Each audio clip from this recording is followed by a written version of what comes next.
Nako po, eto na ang matinding pagsalakay ng mga kapulisan sa pinagtataguan ni Senador Bato. Alright, welcome back to my YouTube channel. I'm Andy's Vlog. Mga kaibigan, latest update tungkol dito kay Senador Bato. Nako, ay ito na po ang matinding sinapit nitong si Senador Bato na nagtatago ho diyan sa ilalim ng imbornal sa part ho ng Pampanga. Ano ang nangyari kay Bato? I-like muna natin ang video na ito kung nagustuhan nyo po. Please subscribe my YouTube channel. Usapang ICC pagsalakay kay Senador Bato. Sino po itong mga involved dito na ika nga po'y tumugis kay Senador Bato? Ang ating pong mga magigiting na kapulisan. Marami yung nag-aabang dito. Marami ang gustong malaman kung ano na ang tunay na kalagayan ni Bato diyan ho sa loob ng imbornal na kanyang pinagtataguan. Nako, ay matindi ho ito. Napakadami yung kaganapan ngayong araw ng Lunes dahil ngayon ay December 15 at simula ho ng simbang gabi mamaya. At syempre bukod ho diyan ay ang balita ho natin itong mga sangkot sa flood control scandal na mga senador ay lalabas di umano ang arrest warrant ngayong linggong ito, start ng bilang December 15. Tingnan po natin ang mga abangan itong mga nabanggit na yan. Ako po, kabang-abangan ako. Busy-busy ang ating mga kapulisan sa paghuhuli sa mga nabanggit na pangalan na huhulihin. Nandyan po si Bato. Nandyan po yung mga senador nasangkot sa pagnanakaw ng pera ng taong bayan. In reaction, mga mahal kong taga-subaybay na may kaugnayan ho dito sa ating tinatalakay, karapatan nyo magbigay ng anumang public opinion diyan ho sa comment section. Nako, eto na mga kaibigan, shout out po sa lahat. Kumusta po kayo? At siyempre, huwag nyo pong kaligtaan panoorin hanggang dulo ang vlog na ito. At nang sa ganun lubos po nating maunawaan. Eto na, nako, matindi ho ito. Nilinaw ng DILG na naghahanda lang sila kaya inaalam nila ang lokasyon ni Senador Bato de la Rosa. Kasunod yan ang mga lumabas na impormasyon tungkol sa arrest warrant laban sa senador mula sa... Mga kaibigan, yan na ho, malinaw na malinaw, hindi po tayo nagpapakalat ng anumang fake news.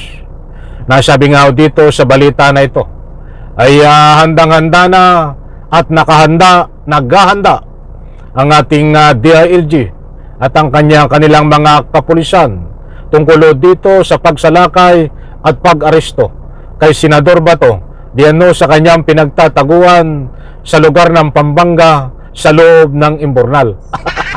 Ito mga kaibigan, ulitin ko po para lubos nyo pong maunawaan. Nilinaw ng DILG na naghahanda lang sila kaya inaalam nila ang lokasyon ni Senador Bato de la Rosa. Kasunod yan ang mga lumabas na impormasyon tungkol sa arrest warrant laban sa senador mula sa International Criminal Court. Nauna nang sinabi ni DILG Secretary John Vic Remulla na na-track nila ang mga pinuntahan ni de la Rosa sa 6 na lokasyon sa bansa. Giit naman ang abogado ng senador na si Attorney Israelito Torion, nakakabahala ang ginagawa ng gobyerno, lalo na ay narinig ko itong abogadong na sobrahan ng talino.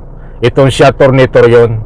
Padaanan ko lang ng kaunti. Akala mo ho, kung hindi nyo susuriin ang mga sinasabi nitong si Torion, ay pwede kang maniwala sa isang iglap. Bakit ka mo? Ay subaybay ko ito nung kasalukuyang hinuhuli itong si Kibuloy diyan ho sa loob ng compound ng POGC. Aba, ay nagwawala ho itong si Torion. At ang laging sinasabi at nagpapa-interview sa mga malaking stream media at social media na wala daw ho doon sa loob ng compound itong si Kibuloy nung kasalukuyang hinuhuli at hindi nagtatago si Kibuloy. Aba, ay pagkalipas so ng ilang araw ay doon nahuli si Kibuloy at nagtatago sa loob ng tunnel na hinukay ni General Torre. Oh, ay tapos ngayon ho, sasabihin na naman na hindi nagtatago. At itong si Bato. At maraming sinasabi kay Bato na hindi na ho related doon sa kaso. Kaya sinasabi ko nga sa inyo, ito'y abogado rin ho na nasobrahan ng talino. Maniniwala pa ba kayo dyan kay Torion na nasobrahan ng talino? Eto pa, nako, yari na ho ito. Wala pa naman talagang nai-issue na warrant. Inilapit na rin daw nila ang usapin sa Korte Suprema dahil malinaw na paglabag ito sa konstitusyon. Hindi ka napugante, no? Sa puntong ito. Si Senator Well, Bato de la technically, Rosa. hindi pa kasi wala naman siyang arrest warrant. Wala pa. Oo, kasi para maging pugante ka, nagtatago ka sa batas. Oo. Hindi ba? Pero inaalam na siguro para mabilis na lang kung sakaling lumabas na. Oo. Bilis na lang arresto if ever. Pero yung ibang mga guilty, walang pakialam. Hindi pa rin sila nagtatago sa batas. Parang yung mga guilty to sa mga indulgent insertions natin noong 2025.